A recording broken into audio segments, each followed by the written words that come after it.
Supreme court جو ہے وہ تہس نہس پھرنے لگی تھی پارلیمنٹ کی، اور پارلیمنٹ جو ہے سپریم کورٹ کے کسی فیصلے کو منظور کرنے کے لیے تیار نہیں تھی۔ فوری طور پہ تمام پارٹیز نے اپنی اپنی کمیٹیاں تشکیل دے دی۔ مولانا فضل الرحمان نے صاف واضح الفاظ میں یہ کہہ دیا کہ وہ سپریم کورٹ کی اس ثالثی کو نہیں مانتے۔ نواز شریف نے آئندہ کے لیے کیا پلان تیار کر رکھا ہے؟ نواز شریف کس کس کی قربانی کا فیصلہ کر چکے ہیں؟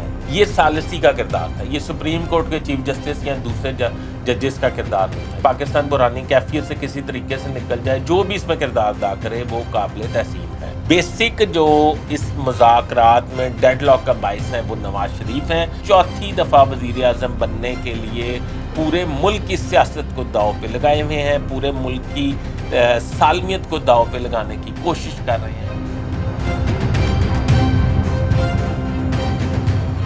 السلام علیکم ناظرین، عید کا سماں ہے، آپ لوگ خوشیاں سمیٹ رہے ہیں۔ رمضان المبارک میں اللہ تعالیٰ نے جو رحمتیں آپ لوگوں پہ اور ہمارے پہ برسائی ہیں اس کا ہم شکر ادا کر رہے ہیں۔ ناظرین، ہم دعا گو ہیں کہ پاکستان پہ اللہ تعالیٰ کی نظر کرم ہو جائے اور پاکستان بحرانی کیفیتوں سے نکل جائے۔ ناظرین، میری طرف سے آپ کو بہت بہت عید مبارک۔ اللہ تعالیٰ آپ کا حامی و ناصر ہو اور اللہ تعالیٰ آپ پر اپنی رحمتیں نازل کرے مزید۔ ناظرین، میں آج ایک بہت گرما گرم خبر لے کے آپ کے پاس آیا ہوں کہ آپ کو پتہ ہے سپریم کورٹ ایک ٹائم پہ مولا جٹ بنی ہوئی تھی۔ سپریم کورٹ جو ہے وہ تہس نہس پھرنے لگی تھی پارلیمنٹ کی، اور پارلیمنٹ جو ہے سپریم کورٹ کے کسی فیصلے کو منظور کرنے کے لیے تیار نہیں تھی۔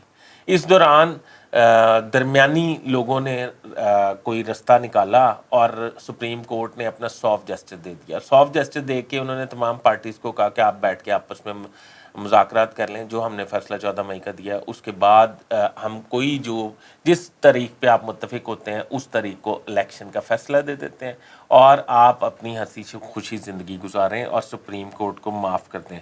اس صورتحال کو مد نظر رکھتے ہوئے فوری طور پہ تمام پارٹیز نے اپنی اپنی کمیٹیاں تشکیل دے دیں اور یہ کمیٹیاں جو ہیں انہوں نے مذاکرات کرنے تھے۔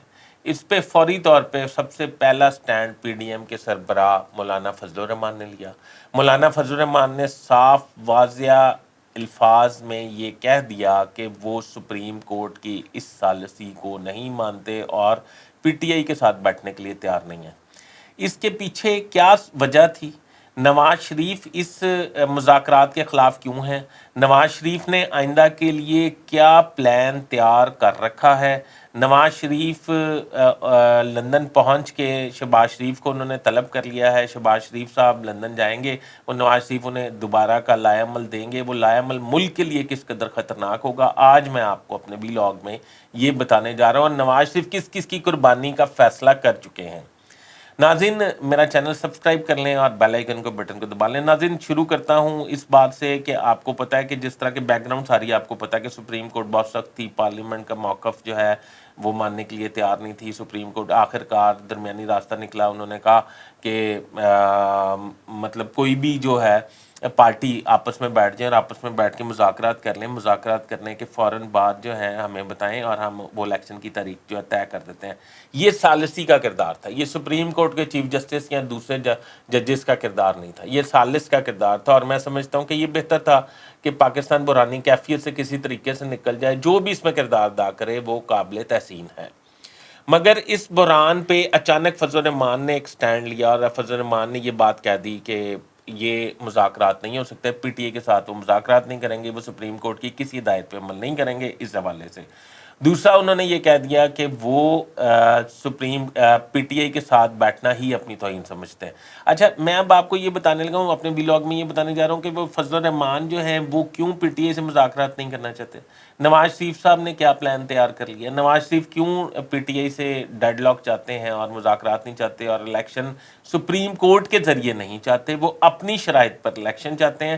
وہ 3 شرائط جو نواز شریف صاحب نے رکھی ہیں وہ کیا ہیں، یہ میں بھی آپ کو اپنے ویلاگ میں بتانے والا ہوں۔ پہلے فضل الرحمان صاحب جو ہیں ان کی ایگو ہرٹ ہوئی ہے عمران خان صاحب کے حوالے سے۔ آپ کو پتہ ہے دونوں کا جو الیکشن یا ہوم گراؤنڈ ہے وہ خیبر پختونخوا ہے۔ ابھی تو عمران خان کا نہیں کہا جا سکتا، سٹارٹ میں یہی تھا خیبر پختونخوا میں، اور جس ناموں سے فضل الرحمان صاحب کو عمران خان صاحب مخاطب کرتے رہے وہ بھی آپ کو پتہ۔ اچھا، یہ سارا اس کو سم اپ کریں تو بات یہ ہے کہ بیسک جو اس مذاکرات میں ڈیڈ لاک کا باعث ہیں وہ نواز شریف ہیں. نواز شریف کا موقف بڑا سادہ، سمپل اور خوبصورت ہے. اپنی ذات کے لیے، ملک کے لیے وہ نہیں سوچ رہے، وہ صرف اپنی ذات کے لیے سوچ رہے ہیں. اپنی ذات ان کی کیا ہے اور وہ ملک کے لیے کیا نقصان کرنے جا رہے ہیں، یہ میں آپ کو ویلاگ میں بتانے لگا ہوں. ناظرین، نواز شریف یہ کہتے ہیں کہ اگر آپ نے ملک میں عام انتخابات کرانے ہیں تو نہ صرف پنجاب، خیبر پختونخوا، بلکہ پھر اوورآل پورے ملک میں یہ انتخابات ہوں گے. بڑی اچھی بات ہے، یہ شرط ایسی ہے مانی جا سکتی ہے، یہ ٹھیک ہے. یہ شرط نمبر 1 ہے ان کا. دوسرا ان کا موقف بڑا خوبصورت ہے، وہ یہ کہتے ہیں کہ اگر عام انتخابات کروانے ہیں تو یہی عدلیہ جو اس وقت ہمیں مذاکرات کرنے کے لیے فورس کر رہی ہے، وہ جس نے میری نااہلی غلط کی تھی وہ مجھے اہل کرے اور پاکستان آنے کی اجازت دے اور میں آ کے انتخابی مہم کو لیڈ کروں گا، تب انتخابات کا انعقاد ہو سکتا ہے. ادروائز یہ انعقاد نہیں ہو سکتا. یہ ان کی اپنی ذات ہے جو وہ چوتھی دفعہ وزیر اعظم بننے کے لیے پورے ملک کی سیاست کو داؤ پہ لگائے ہوئے ہیں، پورے ملک کی سالمیت کو داؤ پہ لگانے کی کوشش کر رہے ہیں. وہ یہ کہتے ہیں کہ یہ الیکشن جو ہے میرے حصہ نہ لینے کی نہ اگر میں حصہ لوں گا تو یہ الیکشن نہیں ہو سکتے، کیونکہ آپ کو پتہ ہے وہ چوتھی دفعہ وزیر اعظم بننے کی خواہش رکھتے ہیں. تیسری ان کی خواہش بڑی معصوم ہے، وہ یہ ہے کہ جس طرح مجھے بے گناہی میں، ان کا یہ موقف ہے، میرا نہیں، ان کا یہ موقف ہے کہ جس طرح بے گناہی میں مجھے نااہل کیا گیا تھا سپریم کورٹ سے، عمران خان کے تو بہت سے سارے کیسز پینڈنگ ہیں کورٹوں میں. عمران خان کو کورٹوں سے ریلیف مل رہا ہے، عمران خان کو کورٹوں سے ریلیف نہ ملے اور انہیں بھی ایک کیس جس میں منی لانڈرنگ وہ کہتے ہیں کہ یا توشہ خانہ کہتے ہیں کہ وہ جج کا تبادلہ کیا گیا، آپ کو پتہ ہے، اس میں نااہل کر دیا جائے تاکہ عمران خان الیکشن میں حصہ نہ لے سکیں. بڑی خوبصورت بات کر رہے ہیں نواز شریف صاحب، آپ کے سامنے ہیں کہ وہ کتنی خوبصورت بات کر رہے ہیں، اور اپنی فیملی کے علاوہ اس کا فائدہ کسی کو نہیں پہنچنا.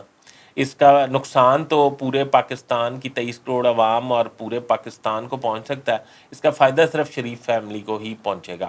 ناظرین، یہ وہ 3 شرائط ہیں جس پہ نواز شریف صاحب چاہتے ہیں کہ یہ ہوگا. اور پلان کیا وہ تیار کر چکے ہیں؟ پلان یہ تیار کر چکے ہیں کہ ان کا یہ خیال ہے کہ سپریم کورٹ کے ثالثی کو یا سپریم کورٹ کے سو موٹو کو یا سپریم کورٹ کے کسی بھی حکم کو آنر نہ کیا جائے.